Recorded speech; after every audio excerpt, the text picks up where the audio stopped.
Hello দর্শক বন্ধুরা, সবাই কেমন আছেন? আশা করছি যে যেখানে বসে আমাদের আজকের ভিডিওটা দেখছেন সবাই খুব ভালো আছেন। দর্শক বন্ধুরা, অনেকদিন পরে আজকে কথা বলবো Oppo F21 Pro এই ফোনটিকে নিয়ে। Oppo কিন্তু রিসেন্টলি তাদের দুটি ফোন লঞ্চ করেছে, Oppo F21 এবং F21 Pro। আজকের ভিডিওতে শুধুমাত্র কথা বলবো Oppo F21 Pro এই ফোনটিকে নিয়ে। এই ফোনটি কিন্তু বাজেটে বেস্ট ফোন হিসেবে পরিচিতি পেতে যাচ্ছে আমাদের বাংলাদেশের মার্কেটে।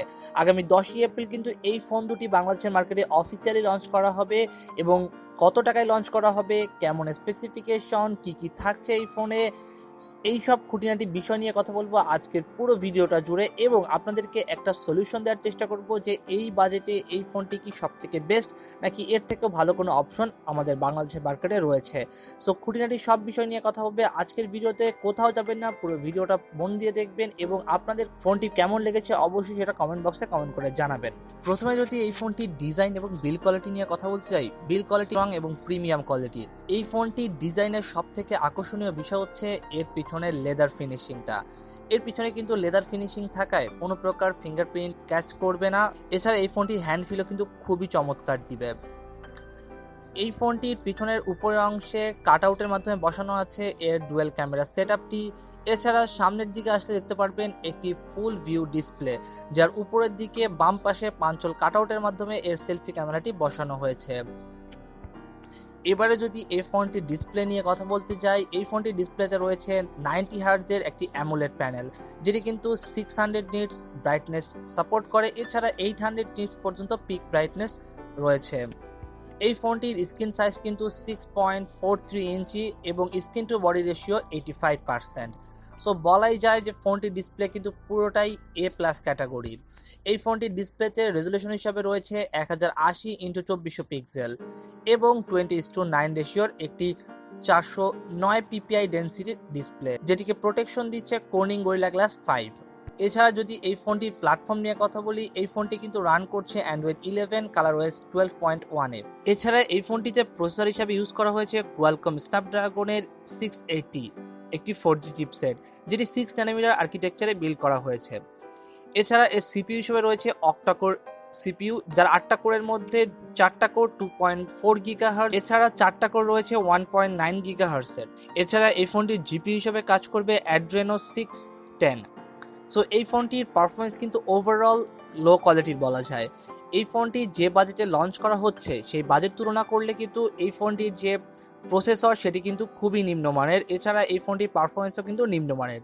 তবে এই ফোনটি কিন্তু আপনি রেগুলার ইউসেজে কাজ চালিয়ে নেওয়ার মতো পারফরমেন্স ডেলিভার করতে সক্ষম। ফোনটিতে আপনি পাবজি খেলতে পারবেন মিডিয়াম টু হাই গ্রাফিক্সে। এছাড়া call of duty medium to high গ্রাফিক্সে রান করবে। প্রত্যেকটা গেমই 30 থেকে 40 FPS এর মধ্যে রান করবে। এছাড়া এই ফোনটিতে কিন্তু আপনি আরামসেই ফ্রি ফায়ার থেকে শুরু করে সকল ধরনের ছোটোখাটো গেম খেলতে পারবেন। এই ফোনটিতে কিন্তু আপনারা দুইটা ডিফারেন্ট ভেরিয়েন্টে পেয়ে যাবেন, 128GB ইন্টারনাল স্টোরেজের সাথে 6GB র্যাম ভেরিয়েন্ট, এছাড়া 256GB স্টোরেজের সাথে 8GB র্যাম ভেরিয়েন্ট। দুটো ক্ষেত্রেই পেয়ে যাবেন UFS 2.2 স্টোরেজ টাইপ এবং LPDDR4X র্যাম। এবারে কথা বলা যাক এই ফোনটির ক্যামেরা সেটআপ নিয়ে। এই ফোনটিতে কিন্তু আপনারা ট্রিপল ক্যামেরা সেটআপ পেয়ে যাবেন, যার মেইন সেন্সরটি রয়েছে 64 মেগাপিক্সেলের f1.7 অ্যাপারচারের একটি লেন্স, যেটি দিয়ে কিন্তু আপনি দিনের আলোতে ডিসেন্ট কোয়ালিটির ছবি পেয়ে যাবেন এবং রাতের বেলাও কিন্তু বেশ ভালো ছবি পেয়ে যাবেন। এছাড়া বাকি যে দুইটি ক্যামেরা সেন্সর পেয়ে যাবেন সেই দুটি কিন্তু একেবারেই নিম্নমানের। একটি 2 মেগাপিক্সেল মাইক্রোস্কোপ সেন্সর এবং একটি 2 মেগাপিক্সেলের ডেপথ সেন্সর। এখানে কিন্তু অ্যাটলিস্ট 5 মেগাপিক্সেলের ডেপথ সেন্সর এবং 5 মেগাপিক্সেলের ম্যাক্রোস্কোপ ক্যামেরা দেওয়া উচিত ছিল। এই ক্যামেরা দিয়ে কিন্তু আপনি ভিডিও করতে পারবেন সর্বোচ্চ 1080-তে 30 FPS এ, যেখানে আপনি স্টেবিলাইজেশন হিসেবে পেয়ে যাবেন EIS এর সুবিধা। এছাড়া এই ফোনটির সেলফি ক্যামেরা হিসেবে পেয়ে যাবেন 32 মেগাপিক্সেলের f2.4 অ্যাপারচারের একটি ক্যামেরা, যেটি দিয়ে কিন্তু আপনি পেয়ে যাবেন স্টেবিলাইজেশন EIS। এছাড়া এই ফোনটির ফ্রন্ট ক্যামেরা দিয়েও ভিডিও করা যাবে 1080-তে 30 FPS এ। এছাড়া এই ফোনটিতে কিন্তু আপনি সব ধরনের পোর্টস অ্যান্ড বাটনস পেয়ে যাবেন, যেমন 3.5 মিলিমিটারের অডিও জ্যাক পোর্ট। এবার যদি এই ফোনটির ব্যাটারি ব্যাকআপ এবং চার্জিং কোয়ালিটি নিয়ে কথা বলি, এই ফোনটিতে আপনি পেয়ে যাবেন 4500 mAh এর একটি non removable lithium polymer battery, যেটি কিন্তু আপনি ডিসেন্ট কোয়ালিটির চার্জ ব্যাকআপ পেয়ে যাবেন। এক্সপার্টদের ব্যবহারে এটি 6 to 7 আওয়ার্সের স্ক্রিন অন টাইম দিয়ে দিবে অনায়াসে, যেটি আপনাকে একদিনের ব্যাটারি ব্যাকআপ দিতে সক্ষম। এছাড়া এই ফোনটির চার্জার হিসাবে আপনারা বক্সেই পেয়ে যাবেন 33 ওয়াটের একটি ফাস্ট চার্জিং। এছাড়া এই ফোনটিতে আপনি পেয়ে যাবেন রিভার্স চার্জিংয়ের মধ্যে সুবিধা। রিভার্স চার্জিং সিস্টেমটা কিন্তু ফ্ল্যাগশিপ ক্যাটাগরির ফোনে দেখা যায়, যেটি কিন্তু আপনি এই ফোনে পেয়ে যাবেন। অর্থাৎ এই ফোনটি দিয়ে কিন্তু আপনি চাইলে অন্য যে কোনো ফোন চার্জ করতে পারবেন।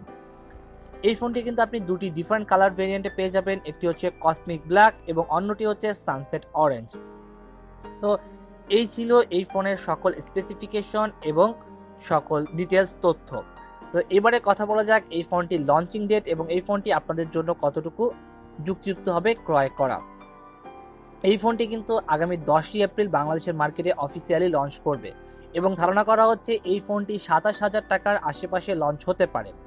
তবে এই ফোনটি 27,000 টাকার আশেপাশে লঞ্চ করা হলে এই ফোনটি কিন্তু খুব ভালো একটা ক্যান্ডিডেটর হবে অফিসিয়াল মার্কেটে। আমি আবারও বলছি, এই ফোনটি কিন্তু কম্পিট করবে শুধুমাত্র অফিসিয়াল মার্কেট। অফিসিয়াল মার্কেটে 27 থেকে 30,000 টাকার রেঞ্জে কিন্তু খুব বেশি ফোন নেই। যদিও এখানে শুধুমাত্র ডিজাইন এবং ক্যামেরাকে প্রায়োরিটি দেওয়া হয়েছে, পারফরমেন্স সেগমেন্টে কিন্তু একটা ডিজাস্টার এই ফোনটি। কারণ এই ফোনটিতে যে প্রসেসর ইউজ করা হয়েছে সেটি কিন্তু কোনোভাবেই 27 থেকে 28,000 টাকা বাজেটের রেঞ্জের প্রসেসর নয়, বরং এটা কিন্তু লোয়ার মিড রেঞ্জ অর্থাৎ 10 থেকে 12,000 বা 15,000 টাকার ফোনের জন্য ভালো। কিন্তু তারপরেও বেশ কিছু লোক শুধুমাত্র ডিজাইন এবং ক্যামেরাকে প্রায়োরিটি দিয়েই কিন্তু এই ফোনটি কিনে নিবে। সো তাদের জন্য বলে রাখি, এই ফোনটিতে কিন্তু পারফরমেন্স খুব ভালো আপনারা পাবেন না। সো এই ছিল আজকের কথাবার্তা এই Oppo F21 Pro এই ফোনটিকে নিয়ে। সততার সাথে রিভিউ করার চেষ্টা করি সকল ফোনের, এবং আপনাদের কাছে ভালো লাগলে অবশ্যই কমেন্ট বক্সে জানাবেন এবং আমাদের চ্যানেলটি সাবস্ক্রাইব করে রাখবেন সকল ধরনের ফোনের অনেস্ট রিভিউ পাওয়ার জন্য।